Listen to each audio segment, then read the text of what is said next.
It was a fascinating weekend of limited stint lengths, exhausted drivers, and new race winners, but it was Max Verstappen who got it over the line to take his third World Championship in 3 seasons following the sprint.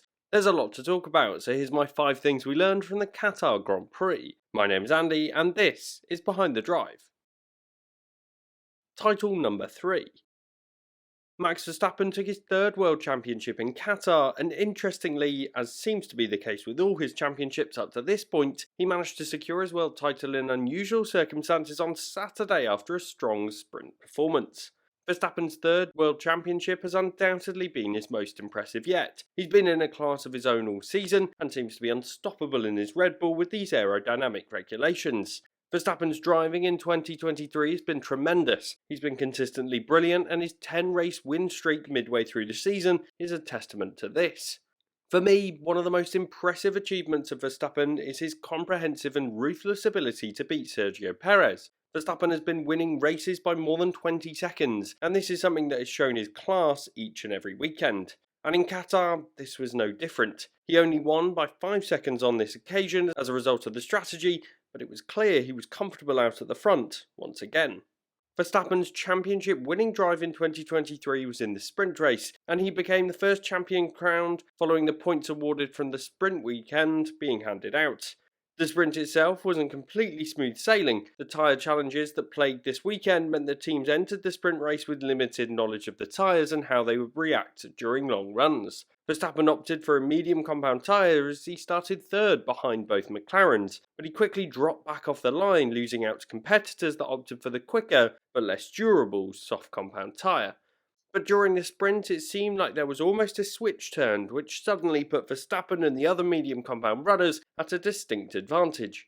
It was a remarkable race, and while Verstappen could only fight back to second, the result was more than enough to ensure he would be crowned a 3-time champion, joining an elusive group of F1 drivers with that many titles. It's impossible to say Verstappen isn't a deserving champion in 2023. His performances have been incredible, and he's been unstoppable outside of the one race in Singapore where the team struggled with the setup and the challenging conditions. So it's got to be a green box for Verstappen's weekend in Qatar after his sprint race wasn't quite perfect, but he still delivered all he needed to get his championship over the line. New kerbs make for problematic racing. Pirelli are frequently criticised for bringing the wrong tyre compounds to race weekends, but this weekend it seemed like the new circuit profiling and pyramid kerbs created a set of unknown circumstances.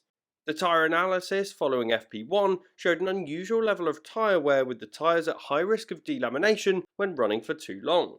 With tyre wear of this magnitude, there were significant risks to the tyre life, so the idea of stint limits was suggested heading into Saturday. To add to the list of challenges for Pirelli, the weekend included a sprint race, and this meant that there wasn't an opportunity to use many practice sessions to consider alternative options to mandated stint lengths. But in the end, the sprint race went ahead with drivers knowing that it would just be a 19-lap race ahead of them on Saturday. With 3 separate safety car instances in just 19 laps, the data Pirelli had on the tyres was probably not what they'd expected or needed to make an informed decision, and as such a rare call was made to mandate 18-lap stint lengths regardless of tyre during the race. As such, this would ensure that the Grand Prix, if run to full distance, would require 3 stops per driver. This decision was one that would inevitably make for an interesting race of strategy. With so many elements mandated, it would be up to the teams and drivers to figure out the best approach within their limited windows, and this was something that made the race very interesting. In addition, it means that the drivers would be able to push throughout each stint, making it an even more challenging race in the heat of the desert. Of course, we wouldn't want this type of thing to happen every weekend, but in my opinion, the situation was handled well by the FIA and Pirelli, considering the unknown circumstances, and it ensured the race could go ahead with fewer safety concerns than would be the case if the teams were allowed to run the race in the way that they might have planned to. It also made for an interesting race generally, one where the teams and drivers were challenged to approach it differently, and one where the pit lane was incredibly busy. For Qatar next year, I hope they reconsider the pyramid kerbs. They're clearly not well suited to F1 cars, and this circuit has caused significant tyre issues on both occasions where F1 has raced here. This isn't something that the organisers of this event would want to have as a defining factor, so I expect they'll make the investment to improve this situation. If they do, I believe this circuit could host some brilliant F1 races in the future. Many people critique the layout and claim the track is copied based on other circuits, but for me I think it has an ability to be challenging for the drivers, challenging for the teams in terms of setup, and clearly even without the pyramid curbs, is challenging on the tyres. I think this track may well host some great races in the future. So it was a concern, but it was managed well by the FIA and Pirelli considering the issues. But for me, it's an amber box. The curbs need to go, as we don't want to have races where the drivers can't manage the stint lengths, but also it made for an interesting one-off race and a good event. Oscar Piastri becomes an F1 race winner.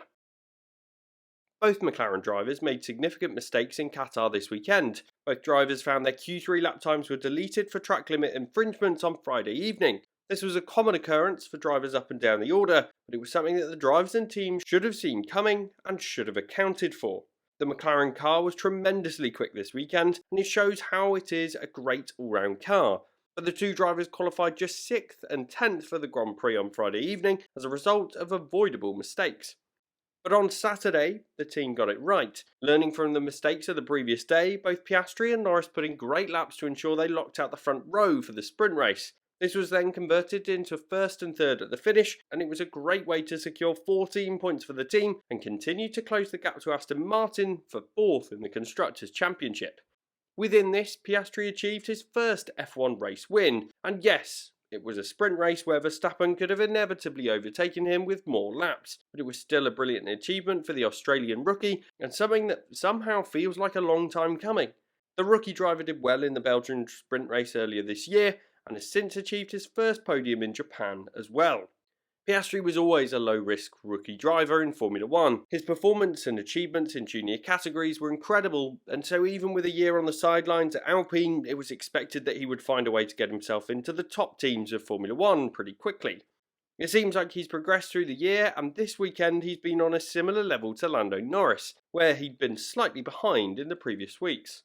On Sunday, McLaren's pace was on show once again as they managed to secure their second double podium finish in a row, as both drivers did excellently to carve their way up the order and take advantage of the fact that they were quicker than the cars ahead. Yes, McLaren were helped by the fact that the Mercedes drivers damaged each other's weekends, but these two drivers in Piastri and Norris are certainly showing the world why they are some of the best young talents on the grid. In addition, the team also did well to achieve the best pit stop time of the season with Norris, showing that even in a race with several pit stops, they were still showing their commitment to delivering the best possible result for the team. Piastri came out on top in the McLaren camp once again, despite Norris catching up with him during the Grand Prix. Either way, the team delivered a total of 47 points this weekend. A huge result and a great way to close the gap to Aston Martin, who scored a total of just 9. It seems inevitable that McLaren will now overtake Aston Martin for 4th in the Constructors' standings, which would be an amazing achievement for that team considering where they were at the start of the year. But for me, the green box has got to go to Piastri on his own this weekend. He was already having an impressive rookie year, but his performances in Qatar were indicators of just how good the Australian driver really is. He's a future champion in the making. A solid but needed recovery drive for George Russell.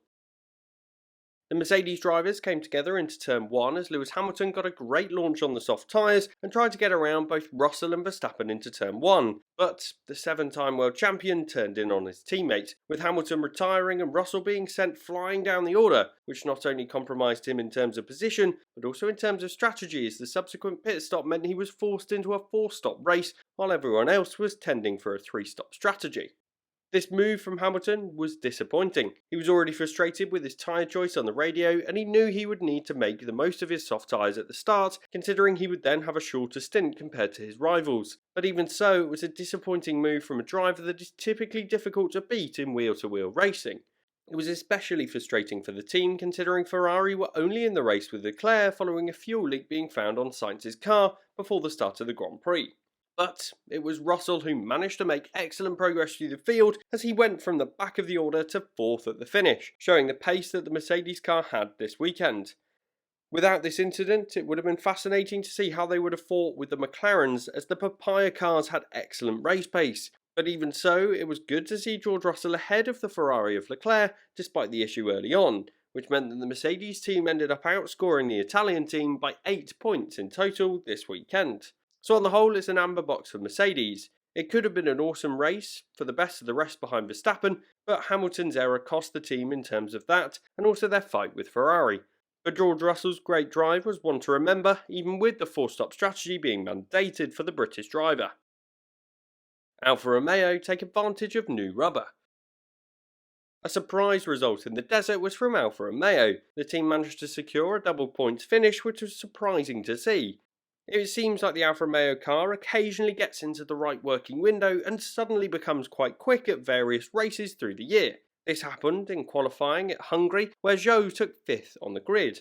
But throughout the rest of the year, the Alfa Romeo seemed lost. It doesn't seem like they've been able to bring many upgrades to improve this throughout the 2023 season, but with the limited stint lengths, it seemed like the car worked excellently on Sunday.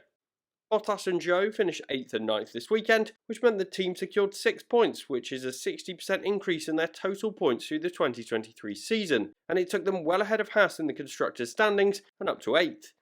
This might not seem all that significant, but it's an unexpected result and a great finish for the team. I think one of the things that the team did well was ensuring they took advantage of the new tyres that they had available, and they got their stint lengths right, putting them in clear air as much as possible. It was a great result for them, and it's a thoroughly deserved green box. So it was an interesting weekend with an exhausting event for the drivers. Let me know what your thoughts are on the physical demands of this race and the mandated stint lengths in the comments.